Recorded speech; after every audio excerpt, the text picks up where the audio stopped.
तमाम देखने और सुनने वाले दोस्तों को अस्सलाम वालेकुम। बैंक वॉल्ट में 20 टन वजनी दरवाज़ा, जबकि इसकी दीवारों में भी लोहा लगा हुआ था। बनाने वालों को इस पर इतना यकीन था कि उन्होंने बैंक वॉल्ट में सिक्योरिटी अलार्म तक नहीं लगाया, क्योंकि उनको अनब्रेकेबल वॉल्ट कहा जाता था। इसका भरम तो तब टूटा जब डकैतों ने एक मास्टर प्लान बनाया और पूरे 27 घंटों तक सिक्योरिटी को चकमा देकर इस वॉल्ट में छुपे रहे। नाज़रीन, ये प्लान था क्या और इसे हिस्ट्री की सबसे बड़ी रॉबरी क्यों माना जाता है? इस पर बात करने से पहले हम सीधा चलते हैं 19 जुलाई 1976। मंडे के दिन का सूरज निकल चुका था। फ्रांस के शहर निस में सोसाइटी जनरल नामी बैंक में स्टाफ मेंबर्स पहुंचना शुरू हो गए थे। ये बैंक आज के दिन तक दुनिया का सबसे सिक्योर और मजबूत वॉल्ट रखने वाला बैंक माना जाता था। हुआ कुछ यूँ था कि रूटीन के मुताबिक बैंक स्टाफ वॉल्ट को खोलने के लिए गए। इंतहाई हैवी दरवाज़ा था जिसमें इंतहाई कॉम्प्लिकेटेड लॉक लगा हुआ था। उन्होंने लॉक कॉम्बिनेशन लगाया लेकिन दरवाज़ा नहीं खुला। यहाँ ये जानना ज़रूरी है कि ये दरवाज़ा पहले भी कई बार मसला कर चुका था, क्योंकि इसका वज़न तकरीबन 20 टन था, इसलिए अक्सर औकात ये फंस जाया करता था। बैंक स्टाफ को लगा कि हमेशा की तरह ये आज भी फंस गया है। उन्होंने वॉल्ट बनाने वाली कंपनी से कांटेक्ट किया। आधे ही घंटे बाद कंपनी के एक्सपर्ट्स बैंक में आ गए, दरवाजे को खोलने की कोशिश करने लगे। लेकिन हैरत की बात यह थी कि इस बार कंपनी के एक्सपर्ट्स से भी दरवाज़ा ना खुल सका। उन्होंने कई बार अटेम्प्ट्स किए लेकिन ये दरवाज़ा किसी सूरत खुलने को तैयार ना था। बात अब इंतहाई सीरियस होती जा रही थी, क्योंकि कस्टमर्स की लाइन लगी थी और ये अब बैंक की इज्जत का सवाल था। आखिरकार 3 घंटों बाद उन्होंने ये फैसला किया कि वॉल्ट की दीवार में ड्रिल करके सुराख करके देखा जाए कि आखिर दरवाजे में ऐसी क्या चीज़ फंसी है। वॉल्ट के दरवाजे पर किसी फोर्स एंट्री के भी निशानात नहीं थे। इसकी चारों दीवारों पर भी किसी किस्म के निशानात नहीं पाए गए। हैवी ड्यूटी ड्रिल मशीन से जब सुराख करके अंदर झांका गया तो क्या देखते हैं कि वॉल्ट के दरवाजे को अंदर से किसी ने वेल्ड करके बंद किया हुआ है। ये मंजर देखकर इस पर यकीन लाना काफ़ी मुश्किल था, क्योंकि वॉल्ट में जाने का सिर्फ एक ही रास्ता था। ना ही इसमें कोई रोशनदान था, ना ही खिड़की, यानी इस वॉल्ट के अंदर जाना इम्पॉसिबल था। अब ये देखकर सबको ये एहसास तो हो चुका था कि यहाँ कुछ ना कुछ एबनॉर्मल तो ज़रूर है। उन्होंने मशीनरी मंगवाई और वॉल्ट की दीवार को तोड़कर अंदर जाने का फैसला किया।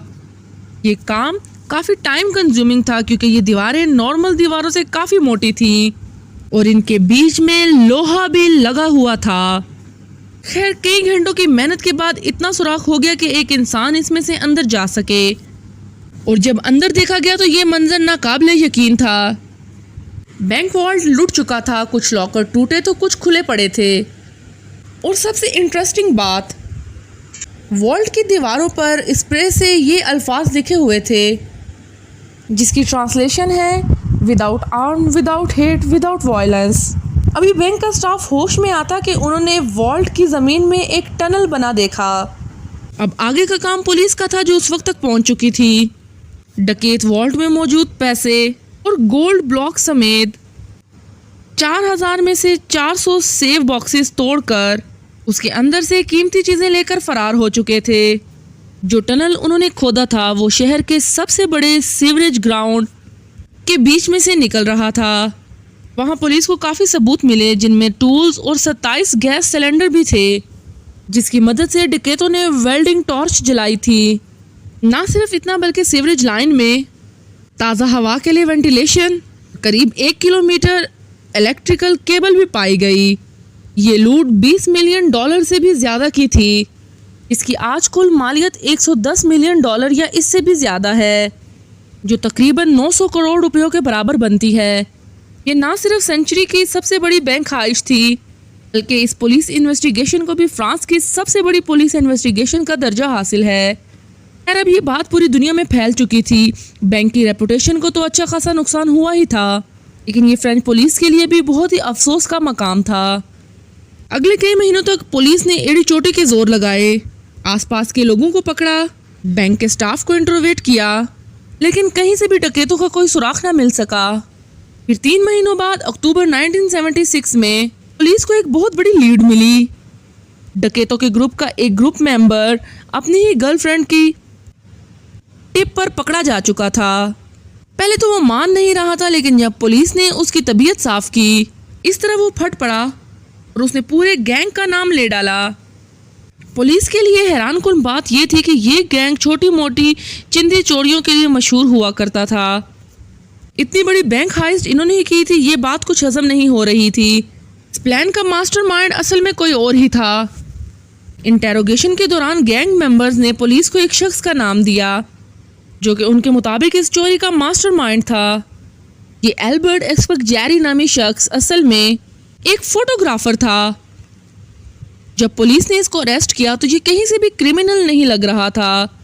सिंपल ड्रेसिंग, सिंपल लाइफस्टाइल और शहर के एक नॉर्मल से घर में रहता था।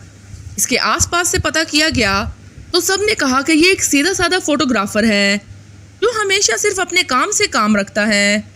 इन एल्बर्ट के बारे में पुलिस जो कुछ सोच रही थी वो उससे बिल्कुल अलग था। उसने फौरन पुलिस के सामने कन्फेस किया कि बैंक हाइस्ट का मास्टरमाइंड वही है। पुलिस के लिए ये केस अब तकरीबन क्लोज हो चुका था, लेकिन ये तो सिर्फ एक शुरुआत थी।